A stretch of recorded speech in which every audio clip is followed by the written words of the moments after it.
எல்லோருக்கும் வணக்கம். இன்றைக்கி நான் பாதாம் பன்னீர் வச்சு ஒரு ஸ்வீட் பண்ண போகிறேங்க.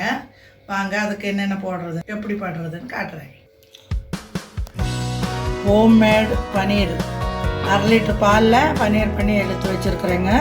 பாதாம் பிஸ்தா முந்திரி போட்டு எல்லாம் கொஞ்சம் சூடு பண்ணி அது பொடி பண்ணி வச்சுருக்குறேங்க. இது பாதாம் பவுடர் 1 கப்பு பால், கொஞ்சோண்டு கார்ன்ஃப்ளவர் 2 ஸ்பூன் போட்டு கலக்கி வச்சுருக்கிறேன். 1 கப்பு சர்க்கரை. லாஸ்ட்டில் அது எடுத்து இதில் ஊற்றுறதுக்கு இது கொஞ்சம் நெய் தடவி வச்சுருக்குறேங்க. ட்ரேக்கு பட்டர் சீட் போட்டுக்கலாங்க. இந்த பட்டர் சீட்டுக்கு கொஞ்சம் நெய் தடவி வைக்கலாங்க.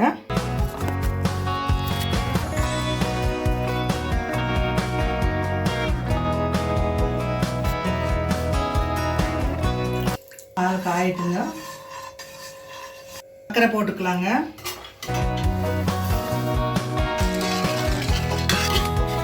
இப்போ சர்க்கரை கரைஞ்சிருச்சுங்க. கொஞ்சோண்டு நெய் ஊற்றலாங்க.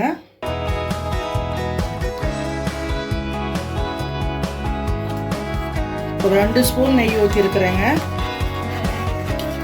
இப்போ பன்னீர் போட்டுக்கலாங்க.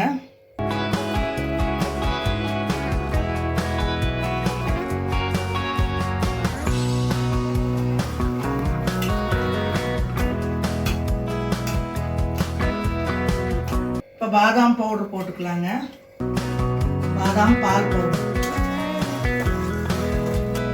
இப்போ பாதாம் பிஸ்தா முந்திரி எல்லாம் பொடி பண்ணி வச்சதை இதுக்கு போட்டுக்கலாங்க.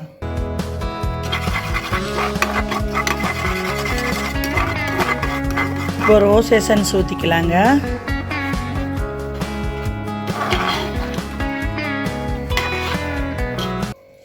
இப்போ இது கார்ன்ஃப்ளவர் மாவு ஊற்றிக்கலாங்க. கரைச்சி வச்சது. இது 1 ஸ்பூன் அளவுக்கு நெய் ஊற்றிருக்குறேங்க. கைவிடாமல் கிளறிட்டே இருங்க.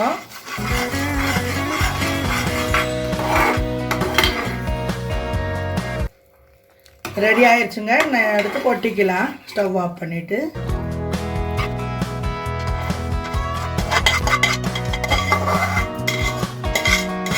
நல்லா மணமாக இருக்குங்க.